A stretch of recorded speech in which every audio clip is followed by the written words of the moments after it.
উচ্চ মাধ্যমিকের সিলেবাস বদল অর্থাৎ সেমেস্টার পদ্ধতিতে নানা পরিবর্তন আনা হয়েছে। এখনও চিন্তাভাবনা করা হচ্ছে কীভাবে পরিবর্তন করলে ছাত্রছাত্রীরা উপযোগী হয় বা তাদের সুবিধা হয়। এবার পাস ফেল নিয়ে ইঙ্গিত করা হচ্ছে। বলা হচ্ছে দুটি সেমিস্টারেই পাস করতে হবে। প্রথমে বলা হয়েছিল দুটি সেমিস্টারের পাস মার্ক একটিতে পেয়ে গেলেই চলবে, অর্থাৎ দুটো সেমিস্টারের যে নাম্বার তাতে যদি একটা সেমিস্টারে বেশি পেয়ে যায় তাহলে অন্যটি না বেশি পেলে বা অকৃতকার্য হলেও চলতো।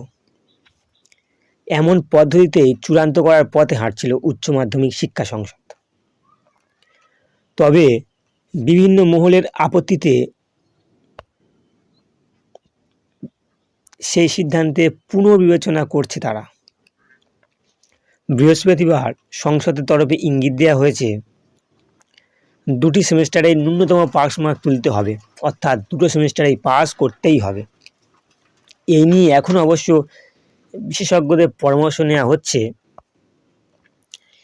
বিজ্ঞানের বিষয় এবং আর্টস কলা বিভাগের বিষয় নিয়েও নির্দেশনা দেওয়া হয়েছে। বিজ্ঞানের বিষয়গুলিতে প্রতি সেমিস্টারে 35 করে 70 নম্বরের থিওরি পরীক্ষা কথা বলা হয়েছে। তাতে পাস মার্ক প্রতি সেমিস্টারে 10.5 করে, মোট 21। আর কলা ও বাণিজ্য বিভাগের 40 নম্বর করে থিওরি পেপারে প্রতি সেমিস্টারে 12 করে, মোট 24। প্রথম সেমিস্টারে এমসিকিউ ভিত্তিক হওয়ার কথা, ওএমআর শিটে পরীক্ষা হবে। তাই শিক্ষকরা প্রথম থেকেই দাবি করেছিলেন হল কারেকশান বা টোকাটুকি করে প্রথম সেমিস্টারে 35 নম্বরে 21 বা 40 নম্বরে 24 তুলে নেবে অধিকাংশ। ফলে বিনা সময়েই উত্তীর্ণ হয়ে যাবে উচ্চ মাধ্যমিক। অনেকের আর পরের বড় প্রশ্ন নির্ভর ফাইনাল পরীক্ষার প্রস্তুতি নেওয়ার গরজ থাকবে না, অর্থাৎ এমসিকিউতে পাস করে গেলে বেশি নাম্বারে তাহলে বড় কোশ্চেন তারা আর চাইবেই না ভালো করে পড়তে। এমনও হতে পারে এদের মধ্যে একটা বড় অংশ পরীক্ষা দিতে এলোই না।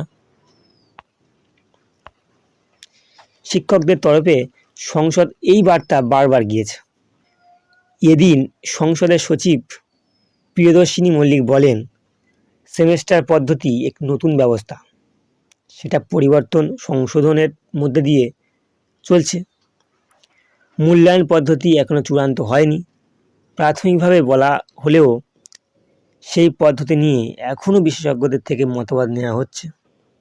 কারণ বিভিন্ন মহল থেকে এই পদ্ধতির বিরোধিতা করা হচ্ছিল। ছাত্রদের পক্ষে সেটা ভালো হবে, সেটাই করতে হবে। অন্দরের খবর, প্রতি সেমিস্টারে ন্যূনতম পাস মার্ক তোলা আবশ্যিক করার পথে হাঁটা চলেছে সংসদ। খুব তাড়াতাড়ি সেটি ওয়েবসাইটে তুলে দেবে।